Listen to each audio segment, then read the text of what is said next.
Welcome to our community listening session. We have our treasurer, superintendent, all of our board members present, and we welcome you. As a reminder, the guidelines for our community listening sessions can be found in our administrative guideline manual 9120F on board docs. We very much value our community's expressions to us on public educational issues, and we thank you for coming tonight. As a reminder, those who have signed up ahead of time to speak have said what they were going to speak about. They can speak on any topic that they would like to. We ask that you limit your comments tonight to 3 minutes so that we can get everyone in before we need to move into our regular board meeting. I'll ask that you come forward and say your name so that we can mark you on the list appropriately. And go ahead and speak. You can sit, you can stand, whatever you'd like to do. So we'll start with our first speaker, Heather Campbell.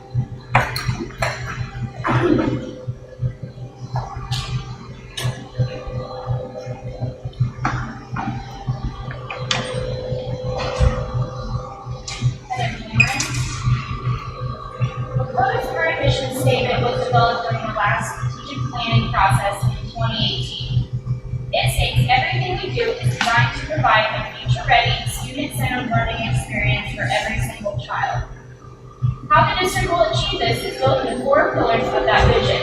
We are personalized, we are future-ready, we are fiscally responsible, and we are in this together. I'd like to focus on the last pillar of the vision statement. The description on the website for this pillar states we are in this together refers to the strong partnership between students, staff, parents, and community members.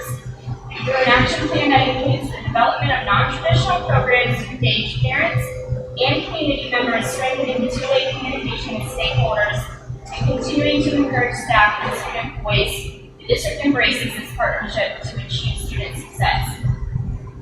Let's take a moment to discuss this idea of being in a partnership to achieve student success. Back in 2018, I don't think anyone could have predicted just how important that statement would be in 2023. With constant noise, unsubstantiated claims, and unprofessional behavior by one board member, it is critical that we continue to work together to remove barriers for our students and help set them up for success in the future. While I understand the strategic plans need to be updated occasionally, we are at a point where the most effective thing we can do right now is work together to ensure the success of every Lakota student. Our students and families deserve that.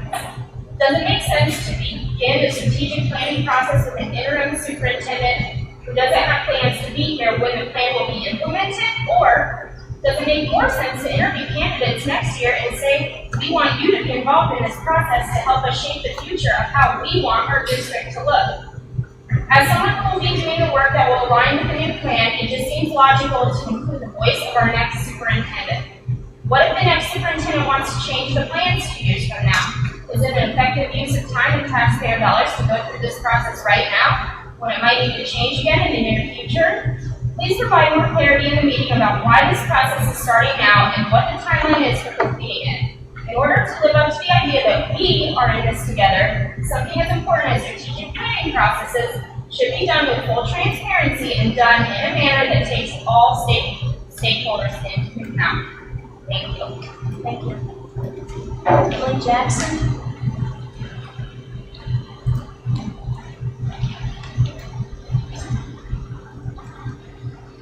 Hi everyone. Evelyn Jackson. My comment this evening is on seeing the strategic plan on the agenda. I presume that we're moving forward on it since it is there, and that is concerning to me. We have an interim superintendent, and I don't feel that the strategic plan is part of our process right now. Dr. Nolly has been here, has less than 300 days left on her contract, while the new strategic plan will be our guide for approximately 1,900 days.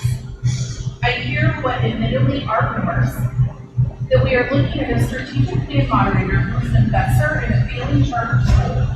He stated in a 2016 article that he didn't understand the value added category on the state report card. This measure was added in 2002. His profile indicates that he oversaw state planning and performance analysis systems until he left the governor's office in 2001. It's curious that he doesn't understand when it appears that he was involved in creating it. I hope that I heard the incorrect information. I can't imagine choosing someone who doesn't support public schools, didn't run a successful charter school, has spent the better part of the past 10 years selling educational software in multiple states.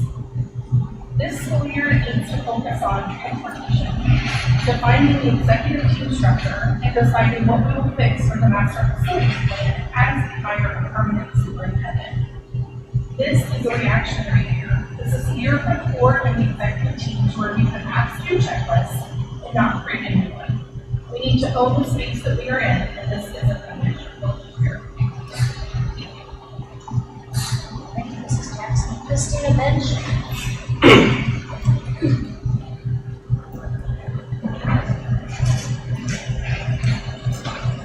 Christina Bench. At the district parent council meeting on August the 23rd, Dr. Molly mentioned that she and the board would be starting the process of developing a new strategic plan for the district, and that an outside person would be employed to assist with this process. This concerns me. Why are we creating a new strategic plan with an interim superintendent who has a 1-year contract, who won't be around to execute on it? It would seem to make sense that hiring a new permanent superintendent, and that permanent superintendent should have a say in the strategic plan for the school. After all, that we'll be hiring this person within the next year, and that qualified individual will want to provide input and lead the school when they determine it's best in conjunction with the school board. I'm quite confident in the exceptional leadership of the staff of this district that they can make it through 1 year, continuing to be committed to being personalized, future-ready, fiscally responsible, and in this together. It would seem that it would be better to utilize this time to finally move forward on our facilities planning. As a parent of students who attended the Dakota West freshman building, I can attest to the dire need to update some of our existing buildings and facilities. We also have a complicated busing situation to work through and upcoming teacher contract negotiations. These issues would appear to be much more pressing than hiring an outside individual to revamp the strategic plan under our current temporary leadership situation. Frankly, I am unsure why strategic planning would be a priority now. Since this information about an upcoming strategic plan process became news, there have been rumors that you aren't just starting the process, but instead that a person has already been chosen or hired for this. Additionally, it is rumored that the chosen individual helped found several for-profit charter schools in Ohio and other states that were shuttered shortly after opening after receiving failing grades in state report cards. It is also rumored that this individual currently works for a company that sells educational software. If nothing else, these rumors certainly might give the appearance of a conflict of interest. So my questions to the board are as follows. Is there any merit to these rumors? Has someone already been hired to lead this process? If a contract has been signed, why didn't this go through the proposal process similar to the curriculum audit discussion? If somebody has been selected, what was the basis for the hiring decision and how much is being paid? Particularly with upcoming school board elections in November, I believe the community is the answers to these questions in the interest of transparency. Jennifer Richardson.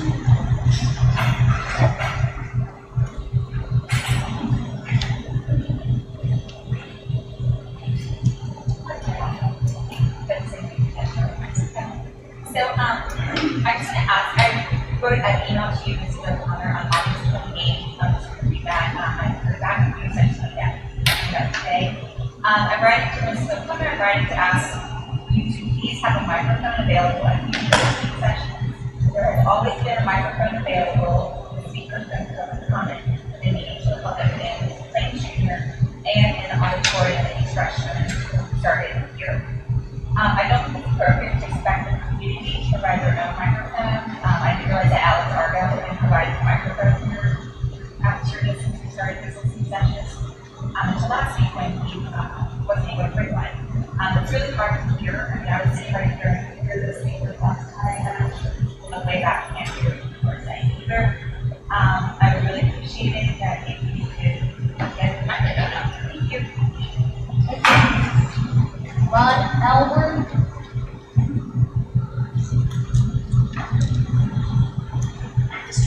are you here?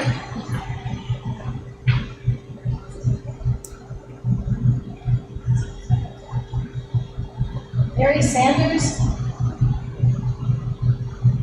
Mary Sanders? Is she here?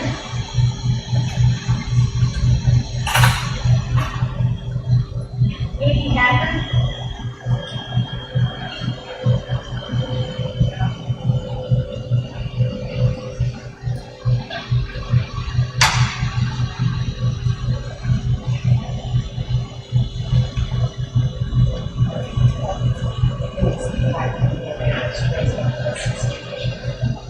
President and bus driver of Super Care.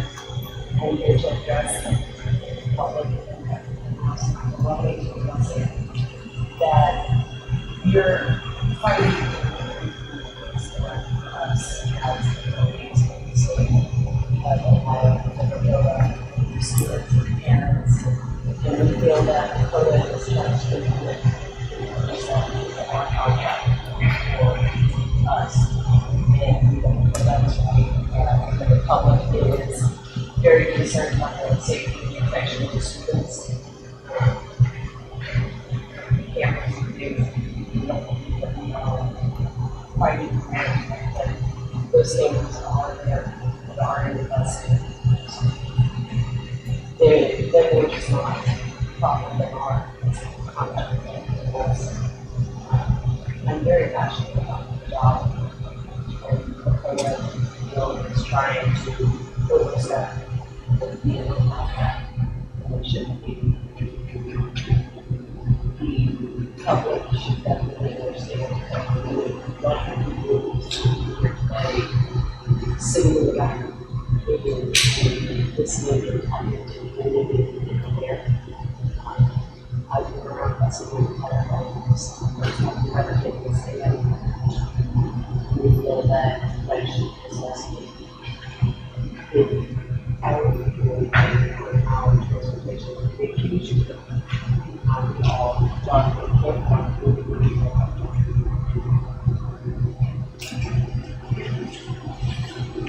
Elizabeth Martin?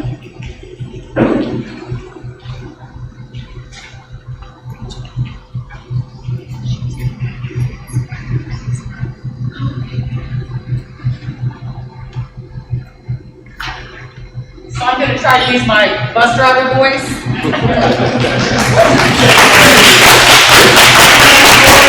The opportunity to speak to you and my fellow residents. I've lived in this district since 1994. I have been a bus driver for this district since 1997. We are required to have a CDL with a school bus endorsement and have to go through recertification classes and driving evaluations, random drug tests, multiple safety courses every year through our employer. So not everyone with a CDL can be a bus driver. I, on the other hand, can go drive a truck. I've seen a lot of changes going from board-owned to Peterman being bought and absorbed by the global company of Durham National Express. Where we are currently is all about the dog, which big corporation can make at the sacrifice of the treatment of their employees. We literally are just the number that was issued to us the day of takeover.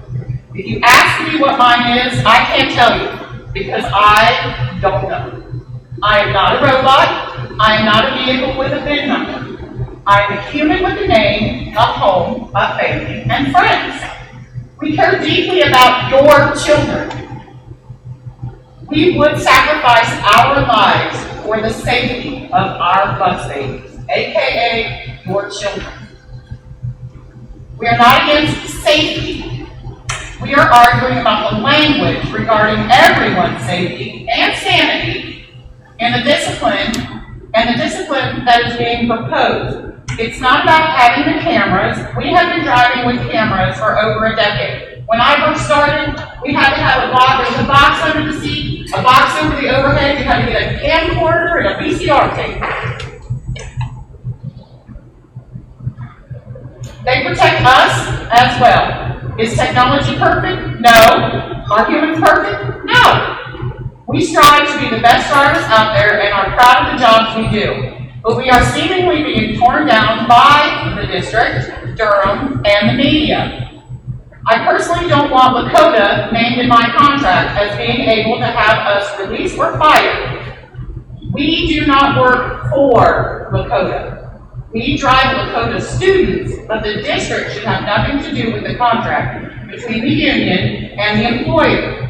Lakota's contract is with Durham, not the drivers. If Mr. Passarge wants to be our boss, he should become a Durham employee or bring the busing back to Lakota, which we would prefer. And it is a sad day when we lose good employees, drivers, mechanics, and office support staff due to the mistreatment and mistrust. Seems like we've had a mass exodus of mechanics and office staff the last year or so. We are not taking this lightly. We would rather be doing our job. But 94% of us voted down the contract with bad language after the company left the negotiating table and won't talk about it anymore. I'm a taxpayer in this district, as are a good majority of our drivers. We just want what is fair for us, our families, and your families, and get back to seeing those smiling faces on our buses of your bus babies every day. Thank you.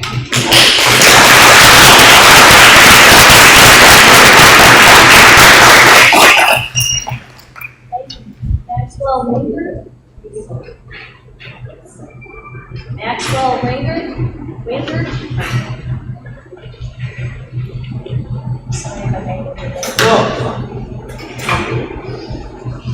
Hello, my wife and I are proud to be parents in the Lakota School District. My oldest children have had amazing teachers' life experiences so far. While the strike is not the reason I'm here, I do want to suggest we consider hiring bus drivers freshmen. Peterman does not face the same pressure that you would face to offer an acceptable compromise. Whether the strike goes on for 2 weeks or 2 months will not affect the bottom line. The reason I'm here is to request the bus strike an opportunity to redesign the busing. My 4th grade daughter shares a seat with 2 other girls. There are many children who are free to a seat on this bus. It's okay for an occasional field trip, but they all have large backpacks, and most have a lunch and a water bottle. My son rides the junior high bus, where many students have empty seats to themselves. So I'd like to say that the problem is not the total number of buses or drivers, but rather the organization of the Benjamin Nicole.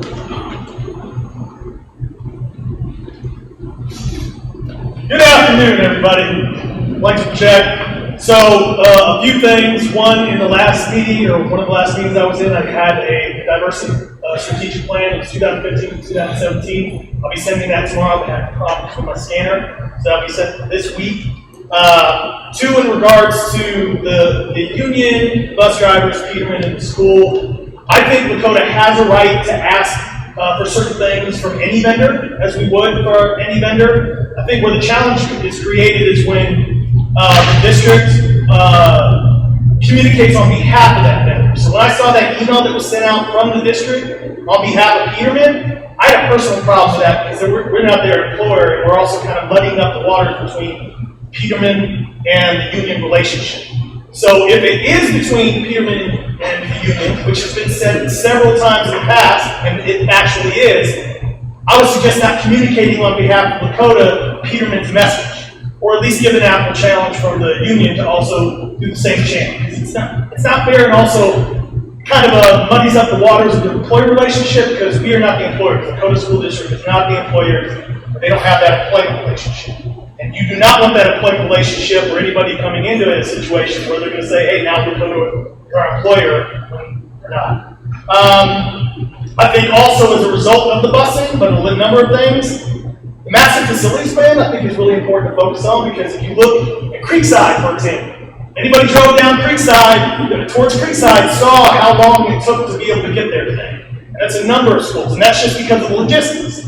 I feel like if we focus more time on the master facilities plan and really focused on that, regardless if it's an election year or not, because that's what the district needs, it would actually help with a lot of facilities issues, a lot of logistical issues, and maybe potentially support the need for certain things that we need with busing. So that's the primary thing, I think, but ultimately, I think the communication is important. The communication, the distinct line between Peterman and their employees, and Lakota communicating on behalf of them, or at least give that same chance. Thanks.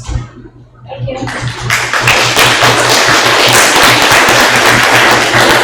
Anna Richardson?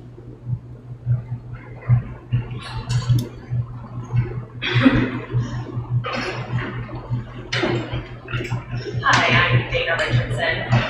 I just wanted to take a minute to thank all the building administrators and staff for all the extra time that they've put in since the end of last week, working on reorganizing, revising the pickup and drop-off procedures, sometimes multiple times, at our buildings, so we can get our kids dropped off and picked up as efficiently and safely as possible. I know my son's elementary school, specifically, I think at most of the schools, teachers are showing up early so that parents have some flexibility in being able to get their kids to school on time. And I just wanted to recognize the teachers and staff for doing that for us and thanking them for helping us in that way. Regarding the bus strike, my understanding is, just the person out here, the parents in the middle, Team Peterman and the drivers.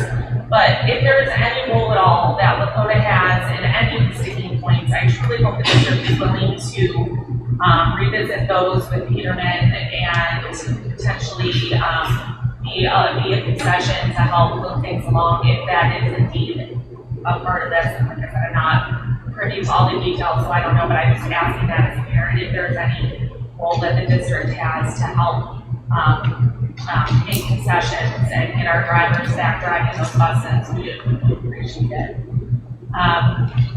Moving on to national facilities, the fire at football this week sort of, or put it to the front of my mind thinking about our buildings. I'm so glad that first responders got their sick as they did and mitigated as much damage as they could to the building. But it does bring forward in my mind the thought of not just emergencies like that, but just in general deteriorating buildings, thinking about where we are in the process of master facility planning. Because I feel like in fall of 2021, I remember that there were discussions detailed enough to the point we're talking about, and if I'm remembering this right, like when we were going to put a levy on the ballot, should we do it in the fall or the spring, getting to those really specific points.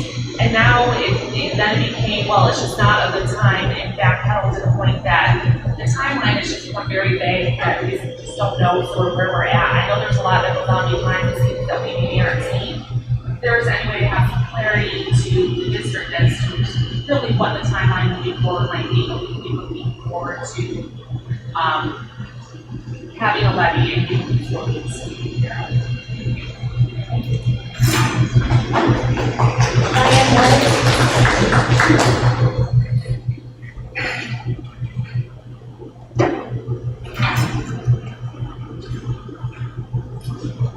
Good evening.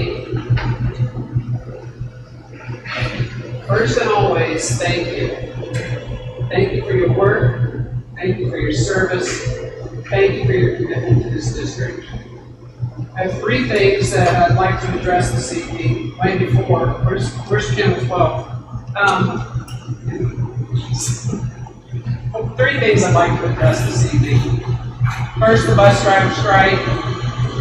Second is the full swing of updates and plans on the school's back in session. And then three, the strategic plan.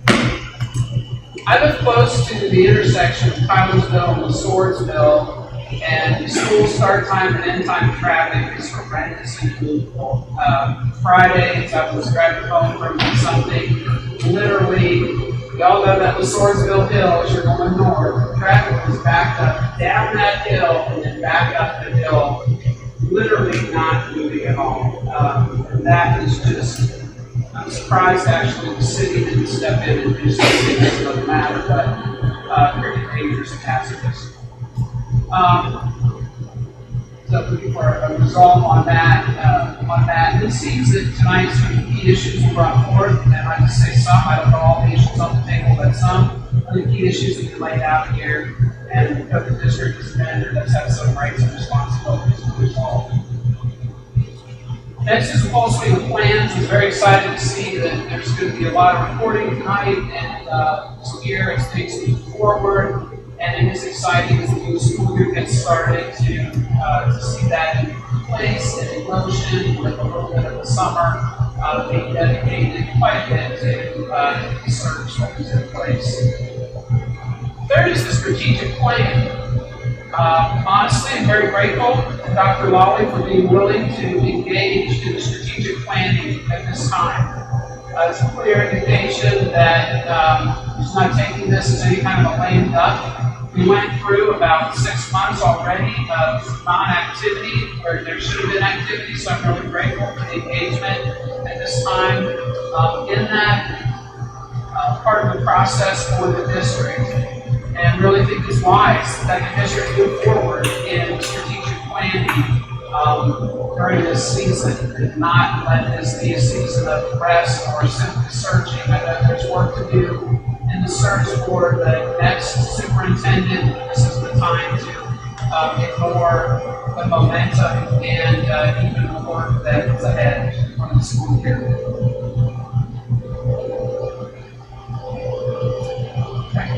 Thank you very much. Appreciate you all and all that you do.